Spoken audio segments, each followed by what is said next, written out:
Hello everyone, welcome or welcome back to the channel. My name is Akansha Verma and today I am going to teach you chapter 4th, Moving Charges and Magnetism. So the first question is, how does the intensity of magnetization of paramagnetic materials vary with increasing of applied magnetic field? ठीक है, तो जितनी ज़्यादा हम magnetic field हमारी तभी बढ़ेगी जब उसकी intensity क्या करेंगे, increase कर देंगे. फिर next है second question, what is the direction of force acting on the charged particle Q moving with velocity v and magnetic field क्या भी है उसका. तो उसका रिलेशन में डायरेक्टली पता है, एफ इज इक्वल टू क्या होता है, Q bracket V cross B. ठीक है, ये आंसर आता है इसका. इसको अगर हम वेक्टर प्रोडक्ट को रिमूव कर देते हैं तो q B B sine theta आ जाता है. ठीक है, तो वो यहाँ पे लिख भी रखा है. The direction of force acting on a charge particle Q moving with velocity V in uniform this is perpendicular to the plane of vector जिसमें वी एंड बी आता है. ठीक है, उसमें यहाँ पे क्रॉस, क्योंकि ये वेक्टर क्वांटिटी यहाँ पे भी वेक्टर आ जाएगा, यहाँ पे वेक्टर नहीं है, तो ये इक्वेशन आ गई. ठीक है, जो फोर्स होता है किसकी परपेंडिकुलर होता है, ये इंपॉर्टेंट लाइन है. फोर्स जो होता है दोनों की परपेंडिकुलर रहता है, वी के लिए भी और बी के लिए भी. From equation 1 we can also say that force की डायरेक्शन क्या है, जो डायरेक्शन बी और बी की होगी इस पर डिपेंड करेगी. फिर यहाँ पे जो थीटा होता है वो एंगल किसके बीच में होता है, वी और बी का एंगल होता है. तो ये सारी चीज़ आपको लिखनी होती है एग्जाम में. Question, what happens when current carrying wire is placed in a magnetic field. ठीक है, when a current carrying wire is placed inside a uniform magnetic field, then net magnetic force acting on it depends on the location of two ends only. ठीक है, जो two ends उन्होंने कहाँ पे रख रखा है, पैरेलल रख रखा है, कोई एंगल में रख रखा है, उस पर वो डिपेंड करेगा. If you keep both the ends of the wire fixed at some location inside the uniform magnetic field, then magnetic force on it will remain same for any shape. ठीक है, you can give to the wire. If it is closed loop, then it will always experience a net zero magnetic field. If the uniform magnetic field is uniform. However, the cases is different. अगर वो क्या रहेगा, वो non uniform होगा. ठीक है, uniform case में maximum times में क्या रहता है, सेम रहता है या फिर वो जीरो हो जाता है. जीरो किस केस में होता है, जब वो लूप में होता है. नॉर्मली क्या रहता है, वो सेम रहता है. बट अगर मैग्नेटिक फील्ड अगर हमारी वेरी कर रही है तो उसका क्या होता है, बहुत डिफरेंट केसेस आता है डिपेंडिंग ऑन वो किस एंगल में अलाइंड है और कहाँ पे जो है ज़्यादा क्वान्टिटी उसका डिस्ट्रीब्यूशन वगैरह है, उन चीज़ों पर वो डिपेंड करता है. फिर नेक्स्ट है फोर्थ वाला, electron does not suffer any deflection while passing through a region of a magnetic field. तो अब इसमें आपको बताना है कि मैग्नेटिक फील्ड की डायरेक्शन कौन सी रही होगी. तो आपको पता है कि ये फॉर्मूला होता है, तो अगर डिफ्लेक्शन कुछ नहीं दिखा रखा था उसने तो क्या हो जाएगा, जीरो के बराबर हो जाएगा. जीरो कब होगा, मतलब जब क्या होगा, साइन थीटा क्या रहा होगा, जीरो रहा होगा. तो जीरो किस केस में रहता है, जब 0 डिग्री होता है वो. ठीक है, या फिर आप बोल सकते हो जब वो क्या रहे होंगे, पैरेलल रहे होंगे आपस में. फिर नेक्स्ट फिफ्थ क्वेश्चन है, using the concept of force between the infinitely long parallel current carrying conductor define 1 ampere. ठीक है, तो उसका फॉर्मूला क्या रहता है, एक तो ये होता है नॉर्मली अगर आप याद कर रहे हो स्टैंडर्ड टर्म्स में कि म्यू नॉट अपॉन 4 पाई करके, तो बस ऊपर क्या करोगे, 2 मल्टीप्लाई कर दोगे. ठीक है, मतलब ऐसे याद करना ज़्यादा अच्छा रहता है क्योंकि आपको सिर्फ ये क्वांटिटी याद करनी है. आइदर वेज वो सेम चीज़ है, ऐसा it does not make any difference. ठीक है, अब मैंने क्या कर रखा है, आपको यहाँ पे सारे क्वेश्चंस वगैरह करवा रही हूँ क्योंकि आई थिंक स्कूल में आपका सिलेबस ऑलमोस्ट हो रखा होगा. ठीक है, तो मैं यहाँ पे क्वेश्चंस करवा रही हूँ. वंस दिस इज ओवर मैं क्या करूँगी, 1 शॉर्ट वीडियो डालूंगी. इसमें 1 या फिर 1.5 आवर में आपका पूरा जो चैप्टर है उसके इंपॉर्टेंट पॉइंट्स हैं, आपको कैसे लिखना है, उसके साथ में उसकी PDF वगैरह वो प्रोवाइड करूँगी. So stay connected for that. अभी फिलहाल मैं क्वेश्चन वगैरह में ध्यान दे रही हूँ. ठीक है, अब अगर आपको 1 एम्पियर डिफाइन करना है तो आपको 1 एम्पियर इसी के टर्म्स में डिफाइन करना है. ठीक है, तो यहाँ पे आप क्या ले लोगे, 1 ampere of the current is that steady value of current which is maintained when each one of the straight parallel conductor of negligible cross section is place 1 metre apart in vacuum so that produce force is equal to this. ठीक है, अब इसमें आपको क्या करना है, यहाँ पे फोर्स. ठीक है, यहाँ पे जो इसकी वैल्यू होती है वो क्या रहती है, 10⁻⁻7 होती है. यहाँ पे 2 होती है. आई को हम करंट के केस में क्या ले लेंगे, बराबर ले लें तो I² हो जाएगा. ठीक है, और अपॉन क्या हो जाएगा, R जिसे हमने 1 ले रखा है. तो इसके हिसाब से फोर्स की वैल्यू क्या जाएगी, ये आ जाएगी. एंड आपने ऑलरेडी बोल रखा है करंट आपको 1 एम्पियर का दिखाना, तो ये करंट की वैल्यू क्या ऑलरेडी 1 है, तो इसलिए कितना फोर्स आ रहा है, इतने न्यूटन पर मीटर का आपका क्या लग रहा है, फोर्स लग रहा है. ठीक है, क्योंकि यहाँ पे क्या आता है, वो लेंथ से डिवाइडेड रहता है, पर यूनिट लेंथ होता है, क्योंकि जो फोर्स हम लिखते हैं पर यूनिट लेंथ के टर्म्स हम उसे डिफाइन करते हैं. ठीक है, फिर next moving on to 6th question, why does the electrostatic field lines do not form close loop. वो क्लोज लूप फॉर्म क्यों नहीं करते, क्योंकि उसमें क्या होता है कि क्लोज लूप फॉर्म इसलिए नहीं करते क्योंकि उसके टेंजेंट पे हम क्या करते हैं, डायरेक्शन शो करते हैं. ठीक है, टेंजेंट पे अगर 2 डायरेक्शन हो जाएंगी तो क्या हो जाएगा, 2 डायरेक्शन पॉसिबल नहीं होती हैं. Right, Now, electric field line do not form closed loop because the direction of the electric field is from positive to negative. So, one can regard a line of force acting from positive and ending on negative. This indicates that the electric field lines do not form a closed loop. ठीक है. फिर next है 7th वाला. आपको इसमें क्या निकालना है? अंडरलाइन प्रिंसिपल निकालना है एमसीजी का, मूविंग कॉइल गैल्वेनोमीटर का. मूविंग कॉइल गैल्वेनोमीटर आपका 5 मार्क्स में आता है. ठीक है, मतलब जो मैक्सिमम आपके क्वेश्चंस होते हैं, मतलब जो मैक्सिमम स्कोर होता है 5 मार्क्स का, 4 मार्क्स का, इन चीज़ों में आता है. 1 मार्क्स में भी आता है, बट मैक्सिमम टाइम्स क्या आता है, क्योंकि इसमें प्रिंसिपल होता है, इसकी वर्किंग स्टेट के बारे में आप बात करते हो, एप्लीकेशन बात करते हो, फिर इन सेंसिटिविटी वगैरह के बारे में बात करते हो. अभी फिलहाल प्रिंसिपल पूछ रखा है, तो प्रिंसिपल क्या है इसका? A current carrying coil in the presence of magnetic field experiences और torque which produces a proportional deflection. Deflection किसके प्रोपोर्शनल रहेगा? यहाँ पे टॉर्क के प्रोपोर्शनल रहता है. ठीक है. फिर यहाँ पे सोलेनॉइड और टोरॉइड के कुछ केसेस यहाँ पे पूछ रखे हैं. पहला आपसे क्वेश्चन पूछ रखा है, इसकी 2 पार्ट से, ए एंड बी. ठीक है. In what respect is the toroid different from solenoid? ठीक है, अब सोलेनॉइड और टोरॉइड में क्या डिफरेंस होता है ये आपको डिफाइन करना है, उसके बाद ड्रॉ करना है, कंपेयर करना है उनके पैटर्न्स. ठीक है. दूसरा क्वेश्चन बोल रहा है how is the magnetic field inside the solenoid made strong. ठीक है, अब ये 2 क्वेश्चन है. पहला सोलेनॉइड और टोरॉइड का डिफरेंस है. सोलेनॉइड क्या होता है? ऐसे करके होता है, मतलब बेसिकली हो गया स्ट्रेट में होता है, और टोरॉइड क्या होता है? सर्कल की फॉर्म में होता है. यू कैन सी यहाँ पे फिगर के अकॉर्डिंग. ठीक है, फिगर अगेन ये एनसीईआरटी का ड्रॉन है, ऐसा कुछ डिफरेंट ड्रॉ नहीं कर रखा है यहाँ पे. अब सोलेनॉइड को डिफाइन करोगे, वो कहता है एक लॉन्ग वायर होता है wound in the form of helix. ठीक है, while where the neighboring turns are closely spaced. But toroid क्या होता है? ये हॉलो सर्कल में रिंग होती है, इसमें नंबर ऑफ टर्न्स हम लगाते हैं, और अगेन ये भी क्या होता है? क्लोजली वोन्ड रहता है. डायग्राम्स का ये हो गया. उसके बाद अगर हमसे पूछा कि स्ट्रॉन्ग हम कैसे बना सकते हैं, मैग्नेटिक फील्ड इनसाइड सोलेनॉइड कैसे स्ट्रॉन्ग बना सकते हैं? अगर उसके अंदर सॉफ्ट आयरन कोर हम रखें. ठीक है, it is strengthened by increasing the amount of current through it. फिर नेक्स्ट क्वेश्चन है 9th वाला. हमें क्या करना है? लॉरेंस मैग्नेटिक फोर्स हमें निकालना. लॉरेंस फोर्स क्या होता है? सम ऑफ 2 फोर्सेस का होता है जो हमारे इलेक्ट्रिक फील्ड और मैग्नेटिक फील्ड की वजह से लगता है. अगर हम लॉरेंस फोर्स की बात करें तो लॉरेंस फोर्स क्या होता है? दोनों का सम हो जाता है, मैग्नेटिक फील्ड और साथ ही में इलेक्ट्रिक फील्ड का. तो यहाँ पे क्या आता है? ये ई ऐसे करके आ जाता है, और यहाँ पे क्यू, और क्यू लिख सकते हो यहाँ पे, चार्ज की बात कर रहा है क्यू. ठीक है, तो ये हो जाता है लॉरेंस फोर्स का हमारा एक्चुअल फॉर्मूला. समेशन हो जाता है इन दोनों फोर्सेस का. हमें शो करना है कि कोई भी वर्क डन नहीं हुआ है by this force on a charge particle.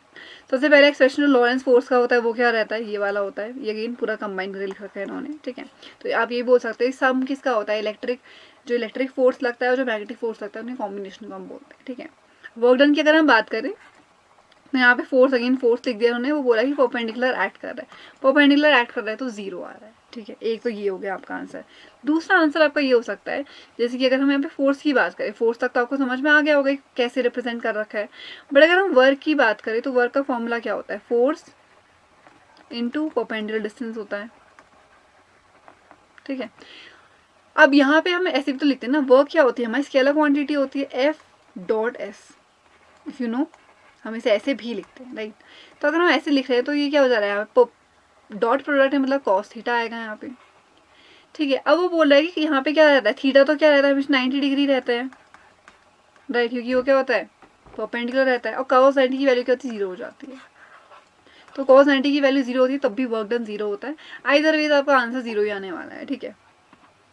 Now 10th question. इसमें पी और क्यू क्या है? 2 आइडेंटिकल सर्कुलर वायर्स ये रखे हैं, रेडियस आर है, करंट आई कैरी कर रहा है. आपको क्या निकालना है? मैग्नीट्यूड, डायरेक्शन निकालनी है नेट मैग्नेटिक फील्ड की एट कॉमन सेंटर. ठीक है, तो इसका जो फॉर्मूला होता है वो क्या होगा? B is equals to under root, मैं यहाँ पे फॉर्मूला अप्लाई कर रहा हूँ, ये बी पी का स्क्वायर, फिर बी क्यू का square, then plus B P 2BP B Q cos theta. Theta कितना हो जाएगा? 90 डिग्री हो जाएगा. कॉस 90 कितना होता है? 0 डिग्री हो जाता है. तो बी के इस चीज़ के इक्वल आ जाएगा बी पी का स्क्वायर प्लस बी क्यू का स्क्वायर हो जाएगा. ठीक है, तो इसमें जो आपका बी पी की वैल्यू है वो क्या हो जाएगी? म्यू नॉट 4 पाई, यहाँ पे 2I पाई अपॉन आर हो जाएगी. ठीक है, इसे तो कैंसिल भी कर सकते हो, डायरेक्टली वैसे लेना चाह रहे हो तो क्या हो जाएगा फिर? Mu not 2 pi R. Suppose कर लो यहाँ पे नंबर ऑफ टर्न्स भी n है तो n हो जाएगा. तो फॉर्मूला ये हो जाएगा. ठीक है, नेक्स्ट साइड में यू कैन सी B1 की वैल्यू दे रखी है, B2 की वैल्यू ये दे रखी है. हमने फाइनल फॉर्मूला ले रखा है, रिजल्ट में ले लिया. उसके बाद इसका मैं क्या कर रखा है? दोनों का स्क्वायर करके ऐड कर रखा है ना. दोनों का स्क्वायर करके ऐड करेंगे तो क्या हो जाएगा? अंदर 1 स्क्वायर प्लस 1 स्क्वायर बनेगा, दैट मीन्स √2 बच जाएगा ना. बाकी √2 बच जाएगा, बाकी सब क्या हो जाएगा? जो √2 स्क्वायर वो कैंसिल हो जाएगा, तो आपका आंसर ये आ जाएगा। ठीक है, तो ये आपका क्या हो जाएगा, फाइनल आंसर हो जाएगा। इसी को अपने उसमें और सॉल्व कर रखा है, रैशनलाइज कर रखा है, तो उसके टर्म्स में क्या ये आंसर लिख रखा है। ठीक है, अगर तभी लिखोगे दैट इज योर आंसर। तो ये हमारा क्या हो गया, पहला पार्ट हो गया, मैग्नीट्यूड आपने निकाल दिया। डायरेक्शन की अगर हम बात करें तो डायरेक्शन कैसे निकाल सकते हैं, टैन थीटा से निकाल सकते हैं। टैन थीटा, ठीक है, टैन थीटा क्या हो जाएगा, थीटा यहाँ पे थ्रू, तो B2/B1 आ गया। अब B2 और B1 की वैल्यू कैसी, यहाँ पे दोनों की वैल्यू क्या सेम है, तो 1 आ जाएगा। टैन थीटा क्या जाएगा, 1 जाएगा, तो थीटा की वैल्यू क्या जाएगी, 45 डिग्री आ जाएगी। तो net magnetic field is directed eight 45 degree with either side of the field. ठीक है, फिर नेक्स्ट 11th वाला, इसमें हमको पार्टिकल दे रखा है, उसका मास दे रखा है। सो यू कैन डू, जो भी आपको चीज़ दे रखी है नीचे लिख दो। तो मास m क्या हो गया, 2 × 10⁻³ कितना होगा, kg हो गया। ठीक है, kg सारी यूनिट्स ऐसा यूनिट में होने चाहिए, अगर नहीं होंगे तो वो कन्वर्ट करना पड़ेगा। Q चार्ज है 2 माइक्रोकूलम दे रखा है, तो यू हैव टू कन्वर्ट, तो 2 × 10⁻³ कितना हो जाएगा, -6 कूलम हो जाएगा।